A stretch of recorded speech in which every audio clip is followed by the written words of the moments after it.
দেন বন্ধু, বান্দরের আক্রমণ আমার বাসায় ভোরবেলা। দুইবার আক্রমণ করতে পারছি, ওকে সরাইতে কিছু দিকে আমারে হামলা করতে এসছে। এখন অন্য বাড়িতে গেতেছে, আরেকটা আছে, মোট তিনটা। আরেকটা আছে এদিকে কান্নিসে, দেখা গেতেছে না গাছের লেগা। আরেকটা খুঁজে পলাইছে, এটাই খুঁজে পেতেছি না, এটা নিয়েই ভয়, কারণ ঢেকে দিতে পারে।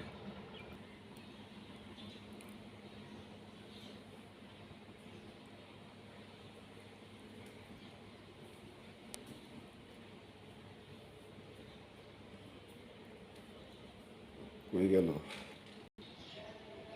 ভয় পাইস না তোরা? আছে